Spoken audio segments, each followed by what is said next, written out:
Story 1. I was 20 and have been working in a call center for just over a year. I was promoted to an assistant manager position with a new compensation structure that was identical to the other assistant manager. Basically, you got your wage, a very small percentage of total office revenue, and then 10% of your own revenue from when you worked on the phone. My immediate manager and office supervisor gave me this without confirming it with the regional manager, who was on a 2-month vacation in the Dominican Republic. When I got my first check after being promoted, there was no bonus. I was told it would be corrected soon, and when I got my second check after being promoted, there was also no bonus. I was told it would be corrected soon. So when I get my third check after being promoted with no bonus, I was told that we have to wait for the regional manager to come back and authorize it. I was being paid weekly and worked another 4 weeks under the premise that I would get a lump sum when the regional manager returned. The problem was that I sold significantly more than the other office manager. The back pay had grown to such a large amount that when the regional manager did return, he questioned why the office manager had given me this structure, as he considered it to be far too much money. So, on my next check, there was no lump sum, and I was told that they were just figuring out a new structure. My following shift, I stayed home and got a frantic call from the office manager asking me why I wasn't at work. I told him I can't afford to go to work. He said, "Why can't you afford it?" Because I've been getting ripped off for 2 months. Call me back when you have my money, or don't call me at all. Well, I never got paid. Story 2. I was a new sous chef at a country club. Chef would not let anyone but himself do the ordering. His ordering method was to go over a sheet of paper hanging on the line where people wrote down what we were out of. Not what we nearly were out of, but what we were completely out of. Anytime I tried to add items that we were close to being out of, he'd lose his crap. We were constantly out of things, and one day we had a huge Easter breakfast event. The idiot chef did not order near enough eggs, and we were out of all sorts of other random items. I was out front making omelets for members, ran out of eggs, and stood around for 15 minutes waiting for more, while the members became increasingly frustrated, then angry. Went to the back to see the chef yucking it up with the front of house manager. I just handed him my apron and told him to go pound some sand. Was at the job for less than 2 weeks. Story number 3. I interviewed for a corporate accounting role because public accounting was much less pay and a lot more hours. Was told in the interview that it was a show up between 8 to 9, leave between 4 to 5 type of job. There'd be no more working late nights or having to work on weekends, which was great. I took the job. Within 60 days, realized they were lying through their teeth. First off, there was absolutely no training on their processes. I was given enough work for 3 people with no direction of how to do it. My manager was so scatterbrained, he could never give me any help when I asked. No one talked for 8 hours a day, and it was just an unbelievably bad work culture. I'd get to work, usually 8:30, and leave at 4:30, while eating lunch at my desk. I came in one day and was told, "Since you're leaving so early, I can only hope you're working from home." Then the next day, we were told we have to come in for a full day Saturday because we had New Year's Day off that Monday. My final straw was when I left at 2:30 one day for a doctor's appointment. And when I came in the next day, my manager pulled me into a room and said that I did not have enough accrued paid time off to do that, and he was going to dock my pay. In a salaried position, when in the next day I told him it wasn't working out and put in my 2 weeks notice. On my last day, he told me I could leave at 11:30, so I did. Well, when I got my final paycheck, he docked my pay for the remainder of that day too. Luckily, the recruiter who got me the job followed up to ask what happened, and I was completely open and honest with her. Apparently, that manager has a very high turnover rate for the position I was in, and the recruiter told me that the CFO is actually looking to replace him. Story 4. I arrived at the bar to work on my shift, only to discover that the owners have sacked my manager because there was, in their view, too much wastage. At the time, he was recovering from major surgery of his arm. He had 3 young children and an 8-month pregnant wife. They thought they were losing money because not every drop of beer poured went into somebody's drink, which is just a fact of a life in a bar, and not because their idle toe rag son-brother and father-son owner duo kept coming in with his friends and demanding we give them drinks for free that they would never pay for. So, I quit on the spot. I went to the manager's son's christening a while later. A year or 2 after that, was told that the bailiffs had to come to visit the bar, and left with quite a lot of furniture. Well, you know what they say. Karma sucks. Story number 5. So, I was working in a particular role for a small charity. It was already a busy role, but then due to changes within the company, my role got absolutely ridiculous. I was the senior manager looking after the budgets and accounts and acting as an accountant so suddenly. So someone had to teach myself all about the charity tax law, which isn't easy. I was managing marketing, media, communications, strategic implementation, a reception of all customer service, and a physical and online shop, 10 members of staff, legal compliance including insurance and data protection, health and safety, HR, reporting, and end-of-year audits. Don't forget about the preparing paper for and attending trustee meetings, procurements, as well as general meetings, to the point where my job had gone way beyond my original description. Anyways, despite all the extra responsibilities, my boss still expected me to have time to do everything to an extremely high standard and could not possibly understand they were the reason that I was overwhelmed apart from me being crap. Strange how everybody in that place just seemed to always complain about being overworked. And that at one point the staff were going to go to the trustee board, see if they could get him replaced. It was always everyone else's fault. He sat me down at my 12-month probation meeting and said that I was not doing well enough to be given the job permanently.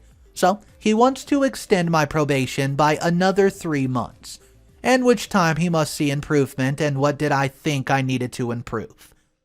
I sat there and said that I've been telling him for months what I need to improve, which was for him to take the fact that everybody's overworked seriously, and his expectations of what a human being could achieve were so ridiculous at best, which was apparently never going to happen, so I quit.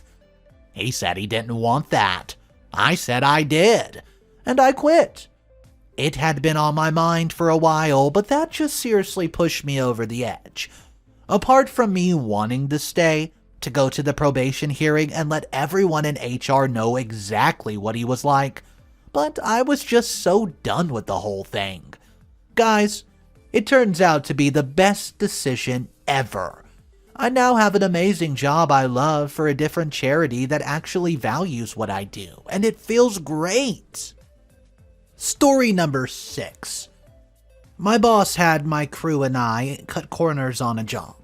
I was fairly new to the position and took what he said as the way it was supposed to get done. Inspectors then came and checked the job because of an unrelated screw-up by another company, and in turn found out that we have done, well, cut corners. The boss then blamed the whole thing on me and denied he ever told me to do it. I spent the next few days replacing all previous work to the way it should have been. Boss then told me that he was not going to pay me for the days of work, 14 hours each day, because I was fixing my, quote, duck-ups. All the while during those 2 days getting called a freaking idiot and a liar. So you know what? Duck you. I quit. Story number 7. Hey, my name's Lifey. I started my first job at 15 as a dishwasher for a friend's family near a Korean restaurant. They were my neighbors. My typical workday was 4 p.m. to 9 p.m. on the clock. Afterwards, I was expected to stay and help close shop, and instead of getting paid for those extra 3 hours, I was given a meal for compensation. To be fair, there are laws prohibiting minors from working too long or too late, and honestly, I didn't mind it as the food was incredible. After about a year, I'm now 16, and due to the minimal wait staff, and I was expected to work as a waiter or a busboy in between dishes. Fair enough. I was getting sick of the old same anyway, so I came in during the week to start training, and since they knew I was already familiar with the menu and whatnot, I wasn't a shadow. I was just on my own and winging it. I made a mistake, i.e. not remembering super salad, so I went back upstairs to ask, and when I returned with the answer, I was insulted by my manager for not taking this seriously enough. Alright. Then a couple months go by and I'm waiting tables and dishwashing, all while being micromanaged by the manager.